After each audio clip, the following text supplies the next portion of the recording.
Hi, my name is Patty Costello, and I am a senior at Seahome High School. Today, I will be talking about chemicals in cosmetics, and specifically, how companies should be labeling ingredients that are hazardous so us as consumers know what we're buying.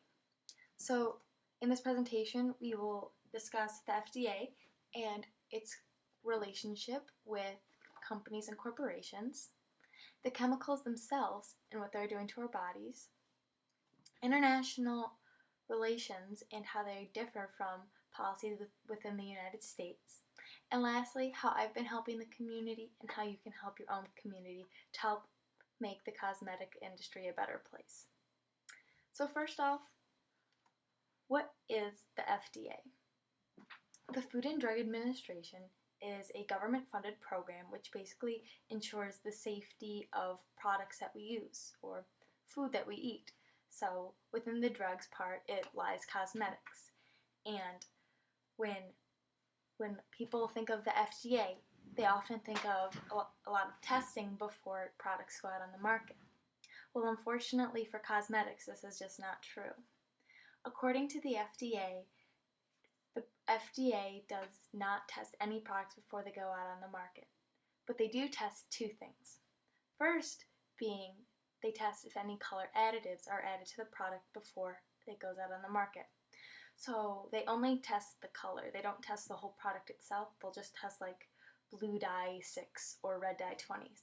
Just things like that. Second is they do something called protocol, which is where they will go to a local drugstore, pull random cosmetics off the shelf, and just test them to make sure that the labels are correct and that they are not using illegal ingredients. So that's the two main testing in the FDA. This leaves a lot of testing up to the companies to make sure that their products are safe for consumers' use.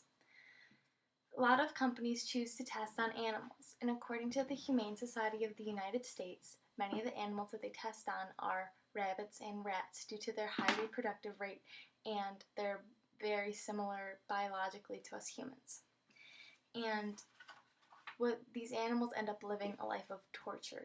They live a very short life where they test ingredients for us before these ingredients go out on the market to see if there's any long-lasting effect or short-lasting effect. So a company would choose not to test on these animals, for good publicity. They can say that we don't test on animals. Well, this can be a good thing, but since a company legally doesn't have to test, this could lead to two options. First being the companies test on humans, where they'll get a group of, volunteers, and they're called the guinea pigs, and they test ingredients before they go out on the market, and they'll look to see if there's any effects with the humans, and if there's not, they'll release it to the market. Second is if they just don't test at all and they put it straight out on the market, and they see if there's any consumer complaints, anything wrong with it, that sort of nature. So those are the two main ways the companies test. And if something is wrong with the product or it's mislabeled, it is called an adulterated product. An adulterated product is just anything wrong internally or externally with the product itself. So the relationship between an adulterated product is pretty similar to how the FDA handles testing. It leaves a lot up to the company. The FDA cannot force a company to recall a product unless that product contains an illegal ingredient or has a misprinted label. It is all up to the company to make sure that their product is recalled. Many companies will eventually recall a product because they want to keep their client base, but like I said before, it isn't mandatory. The FDA cannot legally mandate these products to be sold. They can't do that.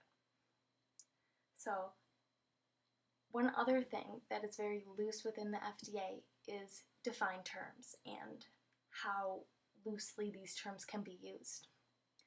Terms such as organic or hypoallergenic are used, and these words, according to the FDA, don't have a specific definition.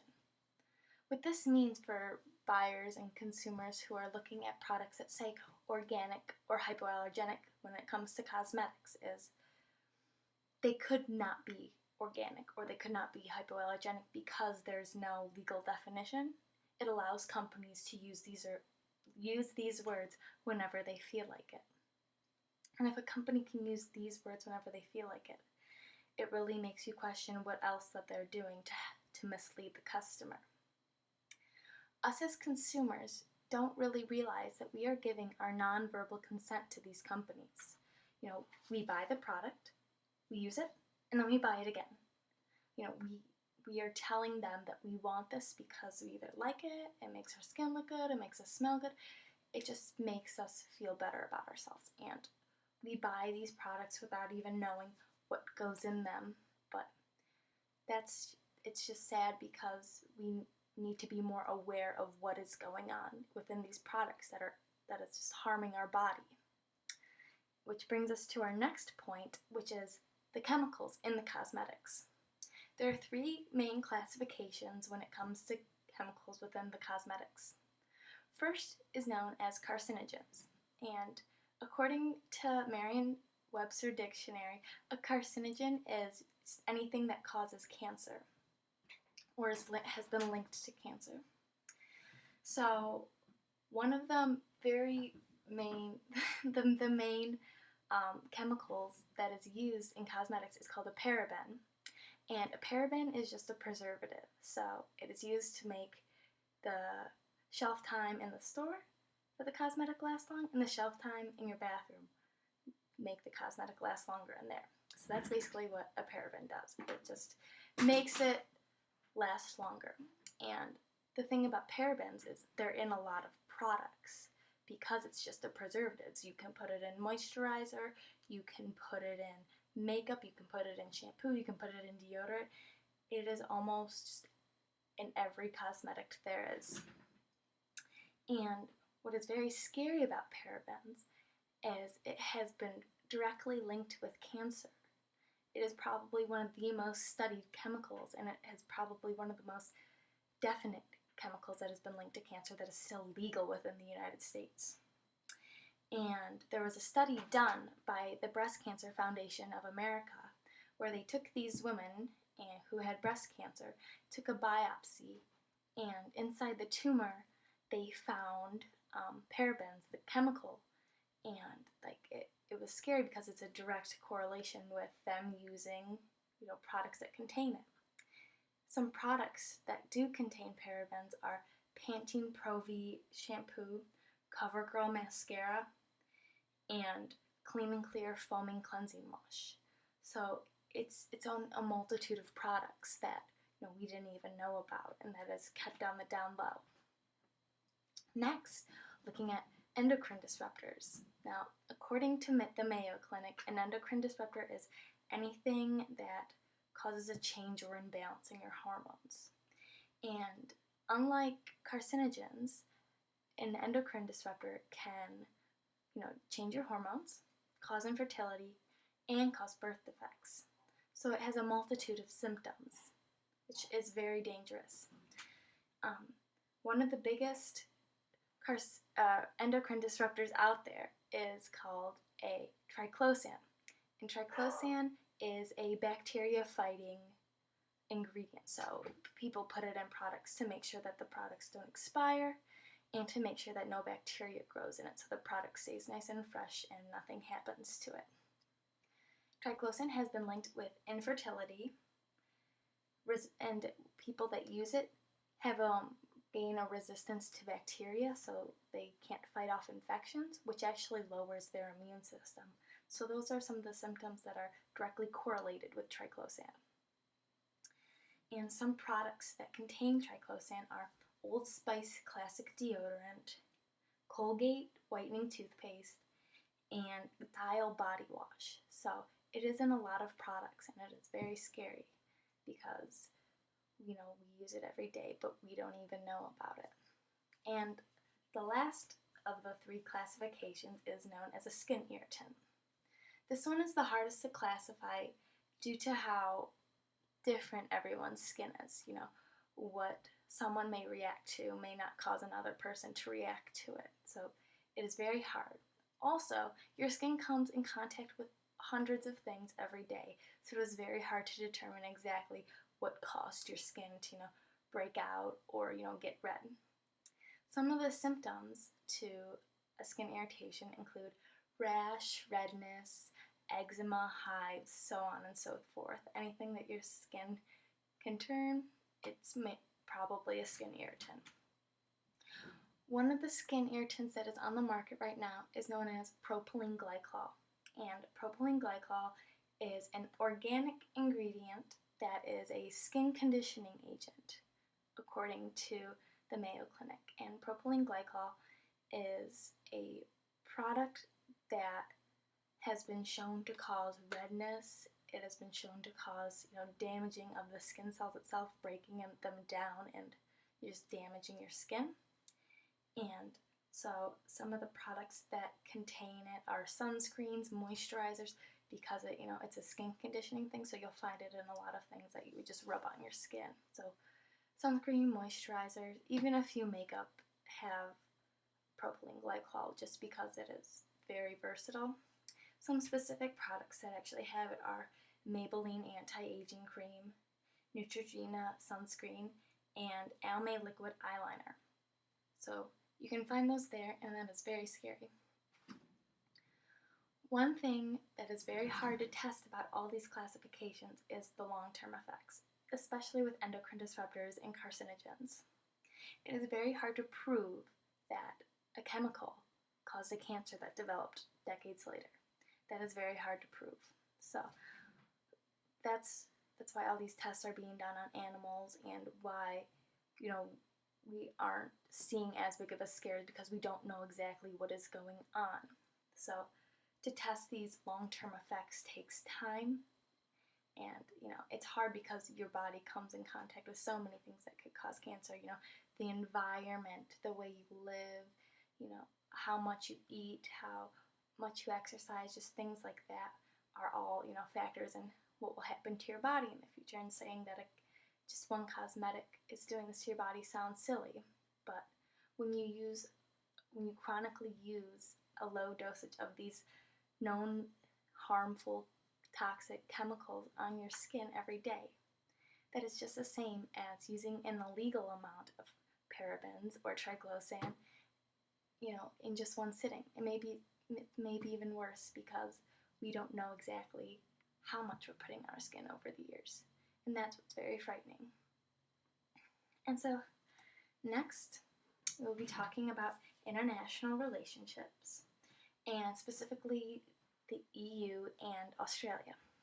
So first, with the EU, they have very, very strict guidelines when it comes to cosmetics. First, you cannot have any substance that has been linked with cancer or has been shown to cause birth defects. So parabens, no parabens in the EU. That is not allowed, and there are many other substances in the EU that are banned that are not banned in the United States. Another thing about the EU is they have very strict labeling policies. So if you're over there and you buy something, you're most likely going to see on the label, has been shown to cause skin irritation, or has been shown to cause infertility, things of that nature, because of how strict the guidelines are. And they're just looking for their consumers to be an informed buyer, and making sure that they know what they're getting themselves into before they purchase the product. Next, looking at Australia and the policies within it. Australia is not as strict as the EU, but it does maintain a bit of, strictness with its labeling.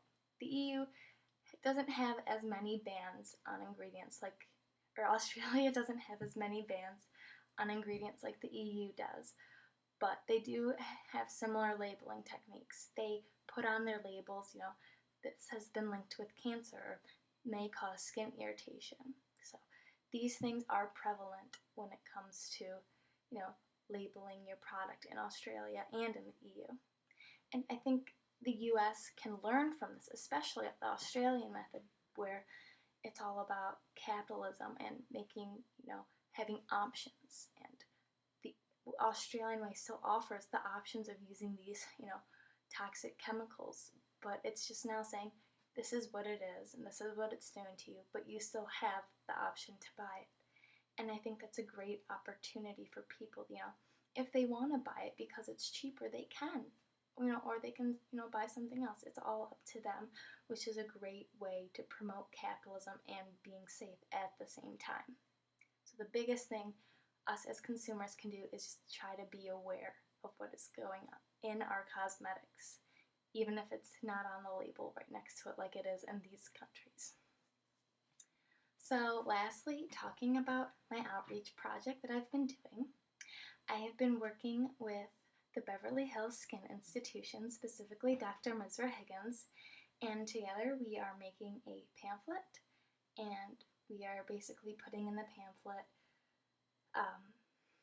just information about cosmetics and the good, the bad, the ugly, what you should be looking for, that it's good, and what you should be looking for to stay away from, and just things of that nature. We are, suggesting products, making sure that other products aren't in there, and that is basically what we've been doing.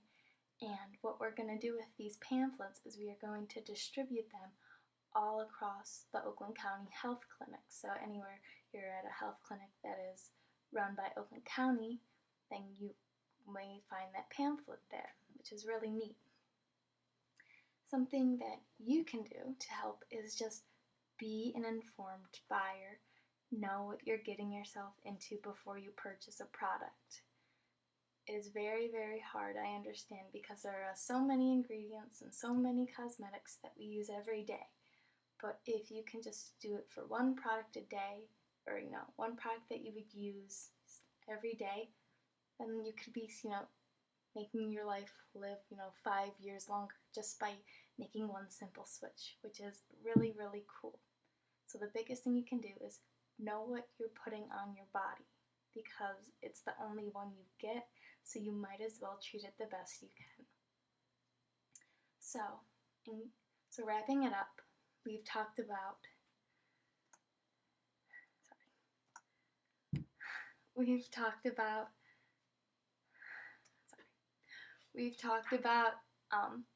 how the FDA and its relationships with the companies, and how the companies have a lot of control over what goes in and what doesn't go in products, which can be good, can be bad, depending on the company. It depends if the company's just trying to make a quick dollar off of us or not. So that's, each is different for each company. So then we've talked about the actual chemicals in the cosmetics and how they've been affecting our bodies and what they're doing. And, we've become aware of the severity of the situation, and it's not just in one product, it's in a multitude of products that we would use every day. We also talked about how the long-term effects of using a low dosage of these chemicals every day can really add up to being something very, very serious. We also just talked about international policies and how labeling is so different everywhere you go. So, in countries like the EU, or not a country, in places like the EU and countries like Australia, you can see that the labeling might be different, or the policies might be different, and maybe it's not perfect for the United States, but it is something that we should definitely look for, because we should have, an informed mind before we buy a product. And in some respects, it should be up to the companies to let us know what we are putting on our bodies that they're selling to us. So that's what we should be doing altogether. And that's the biggest thing I want people to take away from this is you can change, what the U.S. is doing. You can change how you use products and how people around you use products. So thank you, and I am ready to take any questions.